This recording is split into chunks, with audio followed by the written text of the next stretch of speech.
Fala galera, tudo bem? Então, bem-vindo a mais um vídeo aqui no meu canal. Eu sou o Gabriel.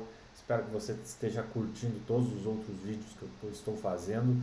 E hoje eu quero falar um pouco para você aqui sobre a parte do digital, sobre o mercado digital, sobre algumas abordagens que eu venho observando aí nas últimas semanas e algumas observações que eu tenho tido também sobre isso aqui nas últimas semanas, tá? Para você que não me conhece, cogite ver os outros vídeos, aí você vai entender um pouco mais sobre a minha história, sobre o que eu faço, sobre o que eu penso também e principalmente sobre o meu jeito de gravar vídeos aqui. Hoje eu vou gravar também aqui, pessoal, falando com o iPad novamente, então se você gostou, espero que você comente assim e fale gostei do iPad. Se você achou muito ruim, mas muito ruim mesmo, comente também aqui que eu nunca mais faço um vídeo nesse estilo. Ainda não recebi nenhum comentário disso, então vou continuar. Beleza, pessoal? Vou falar um pouquinho sobre a oferta da Black Friday vitalícia que a galera vem fazendo aí no digital e o pessoal vem tratando esse assunto aqui como muito polêmico, tem gente defendendo, tem gente falando contrário, tem gente aplicando, tem muita gente replicando, porque os grandes players do mercado, como Érico Rocha, Thiago Nigro, Bruno Perini, o Leandro Ladeira vão fazer agora a Black Friday vitalícia também. E eu queria trazer para vocês aqui a minha visão do porquê eu acho que para mim não faz sentido fazer uma oferta de Black Friday, mas também você sinta-se à vontade para pensar do jeito que você quiser também. Tem um barulho aqui no fundo, pessoal, que é um barulho de vento, que está hoje ventando muito aqui na minha cidade, tem um apito. Então, desconsiderem isso e tento focar aqui o máximo no conteúdo que eu sei que vai trazer. Espero que traga um pouquinho, vire uma chavinha aí na sua cabeça também. Beleza? Então, vamos lá pro iPad, famigerado iPad, o que eu gosto tanto de desenhar e espero que vocês gostem do vídeo de hoje. Beleza? Então já estamos aqui no iPad para falar um pouco sobre oferta vitalícia, tá? Da onde vem? Eu gosto sempre de ter algumas referências, tá? Lá nos Estados Unidos, da década de 60 e 50, começaram os primeiros movimentos de ofertas vitalícias, tá? Então, clubes de esportes, de lazer, até aqui no Brasil tem bastante gente, bastante clubes aí que fazem essas ofertas vitalícias para ter mais associados, enfim. Associações também fazem isso e também revistas, né, pessoal? Lá nos anos 60, 50 e aqui no Brasil não faz muito tempo também tinha esse modelo de associação de vitalício, tá? Então, por quanto a empresa durar, você tem acesso àquele tipo de conteúdo ou não, em clubes também, tá? Em clubes, isso fazia muito sentido para gerar um caixa inicial absurdo, tá? Então, eles vendiam títulos de associação e gerava um caixa absurdo e eles poderiam reverter no próprio clube, trazendo mais melhorias e aí, consequentemente, trariam mais pessoas para usufruírem do clube e, enfim, aí essas novas pessoas não eram vitalícias, né, associações vitalícias que você paga pelo menos uma vez e assim e usufrui durante vários períodos, mas de qualquer forma eles utilizavam isso para fazer caixa, tá? Única e exclusivamente para fazer caixa, melhorias, depois traz mais gente para dentro da associação. Não é um modelo ruim, tá? Quando você tem esse tipo de premissa. Então, para clubes, eu acho que até faz sentido, principalmente clubes iniciantes, sabe? Que não tem muitos sócios e querem trazer inovação e trazer novos tipos de associações aí, mensalidades, sociedades, tá? Beleza, isso aí lá na década de 50 e 60 nos Estados Unidos começaram com essa ideia. A gente trouxe aqui para o Brasil, os clubes antigos têm essa modalidade ainda de associação e revistas acontecendo isso também. Beleza. Vale ressaltar aqui que grande parte dessas revistas já não existem mais, tá? Então é vitalícia, mas até certo ponto, tá? Até a empresa realmente ter essa condição final. Beleza? Outro caso que aconteceu, esse aqui é um caso muito emblemático, tá? Nos anos 80, mais especificamente em 1981, a American Airlines fez um plano de era como se fosse um clube de milhas, mas era de viagens vitalícias, tá? A pessoa pagava 2.500 250 mil dólares ou 400 mil dólares, tá? Aqui com o acompanhante. E aí a pessoa tinha direito a viagens vitalícias, tá? Então, quantas viagens ela quisesse fazer, depois de ter pago essas joias aqui, ela conseguia usufruir. Teve gente que fez mais de 1.000 viagens no ano, tá? Então, esse é um número bem grande aí para companhias aéreas. A gente sabe que as companhias aéreas têm sempre uma margem muito apertada e esse programa encerrou em 2008. Beleza? Outra ideia também de ofertas vitalícias, tá? Softwares, se vocês forem lembrar lá no início da internet, nos anos 90, nos anos 2000, eu respinguei aqui um pouco disso nos anos 2000, 2005, 2006, 2007, 2008, 2009, talvez, tinham alguns softwares que eram de maneira vitalícia, tá?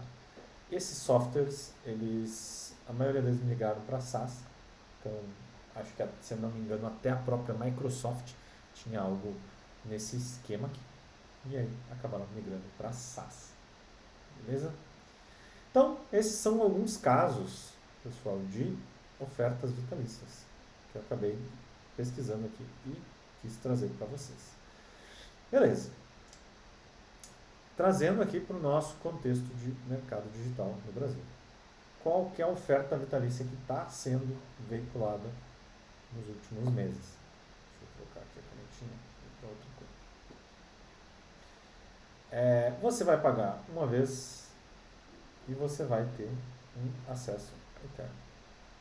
Então, até quando a pessoa tiver um CNPJ, estiver funcionando o CNPJ, você vai ter acesso eterno ao curso. Algumas empresas vão encerrar o CNPJ, vão pegar o curso, jogar em outra plataforma e você não vai ter mais acesso, porque eles mudaram de CNPJ e aí não é o mesmo CNPJ que você comprou. Mas de qualquer forma, a ideia principal é essa: você paga uma vez, você tem acesso a todos os cursos. Qual que é o grande principal problema aqui dentro dessa análise, que eu acredito é que a gente acaba com um fator que é super importante na internet, que é a urgência. E não é a urgência de comprar, tá? Mas é a urgência de pegar esse curso e aplicar. Eu tenho certeza que as transformações que acontecem nessas ofertas de Black Friday vitalícia, que já aconteceu aí no ano passado também, vários players do mercado fizeram essa oferta vitalícia, eu tenho certeza que esses caras aqui não conseguiram, não trouxeram tanta transformação quanto eles já tinham nos outros anos, quando o curso era por 1 ano, por 6 meses, por 3 meses, tá?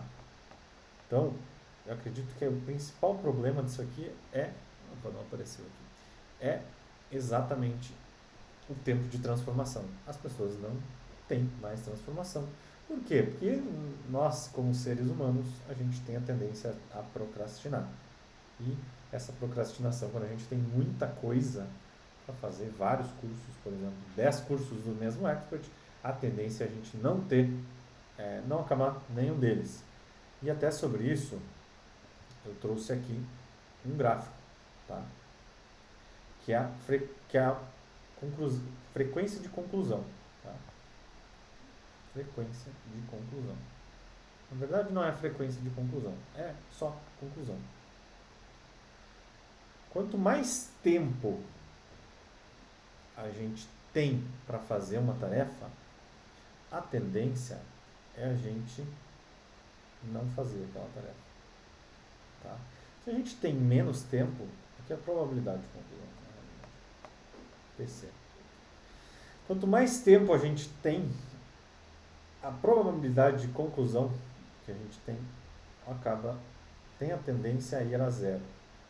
Quando a gente tem menos tempo, a gente tem a tendência a terminar aquele curso, aquele material, aquela tarefa muito mais rápido. Então, esse é um efeito que deve acontecer muito com essas ofertas vitalícias. As pessoas não vão terminar as ofertas. elas não vão ver cursos. A gente está numa decrescente desde a época da pandemia. Na pandemia todo mundo olhava curso online. Era curso de 2000, 2001, 2005, 2010, 2015. Todo mundo olhava o curso até o final. Eram os níveis mais altos. Hoje que a gente não tem tempo para nada e a tendência é a gente estar cada vez mais negativando cursos, ninguém tem mais tempo para ver curso até o final. A gente vê uma partezinha e vai embora. A tendência é a gente nunca terminar esses cursos. Então, o que eu falei antes aqui, do problema da urgência e da transformação, a tendência é essas pessoas terem menos retorno, terem menos cases transformados, menos vidas mudadas. Então, isso para um expert que está começando é ruim. Para quem já tem muito histórico no mercado, talvez não faça tanto sentido. Tenho 100 mil alunos transformados, não quero mais ter muito mais gente, sabe? Mas eu aposto fiamente nisso aqui. Se você é um expert iniciante, se você está no início da sua carreira como produtor, eu acho que isso não faz sentido. Beleza. Olhando agora um outro viés, tá? Quando a gente tem acesso limitado às coisas, a gente tende a olhar com olhos diferentes. A gente não dá tanto valor. Vamos lá. Um exemplo maior, isso aqui é a própria água. Tá? Se a gente tem acesso limitado à água, a gente vai desperdiçar.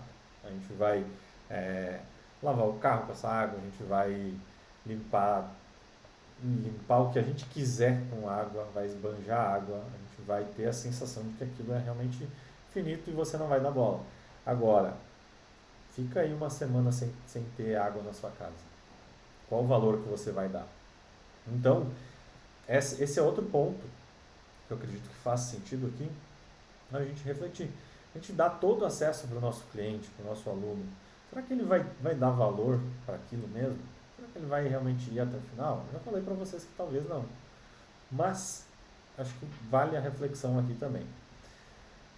Beleza. Falei então da visão do aluno, que talvez ele não vá dar tanto valor. Falei um pouco sobre a visão do coprodutor, que talvez ele não tenha tanta transformação como ele teria se fosse um conteúdo finito. Tá? Consequentemente, as pessoas não vão até o final. Se elas não vão até o final, ela não tem tanta transformação. E o conhecimento que a gente tentou aplicar, tenta passar, talvez não seja aplicado. Então vira um círculo vicioso. A gente não vai ter tantos retornos aqui. Talvez o expert esteja se privando de crescer quando ele coloca uma oferta vitalícia. Tá? Beleza, falei um pouco da história, falei um pouco de por que eu acredito que não faça tanto sentido nesse momento para experts pequenos. Tá? E aí é importante você ter esse discernimento. Né? Será que é para mim? Será que eu preciso disso? Qual será que vai ser o impacto na minha audiência? E aí você pode toda vez colocar a mão na consciência e entender se realmente faz sentido para você. E aí, por fim, pessoal, acho que uma ideia muito grande aqui, muito interessante para você é trazer alternativas. Tá? Tem muita gente entregando mentorias ao vivo. Muita gente mesmo. Eu acho que se você está no início da sua carreira, se você está pensando aqui em criar uma oferta vitalícia e não tem tantos cases, eu acho que o melhor jeito de você ter a maior transformação é entregando a sua metodologia de maneira ao vivo, de maneira síncrona com as pessoas, que aí você consegue ajudar elas, você consegue fazer com que elas tenham mais resultado, tenham mais transformações, virem cases do seu conteúdo, indique você para outra pessoa. Então, lembra o círculo vicioso que eu falei antes? Como é uma mentoria ao vivo, quando você está dando mais atenção para essas pessoas, a gente tende a ter um círculo de crescimento, tá? Que é um gráfico de crescimento. Tá? Então, as pessoas vão vendo, vão crescendo, e a tendência é você, como coprodutor, ter cada vez mais resultado. Beleza? Espero que você tenha entendido um pouco sobre o que eu quis passar. Essa ideia já estava na minha cabeça há um tempinho. mas agora eu tive a clareza também de passar um pouco para você. Espero que você entendeu um pouco, espero que você aplique. Qualquer dúvida pode comentar aqui também, e sugestões para próximos vídeos também, tá bom? Espero que tenha curtido e até a próxima.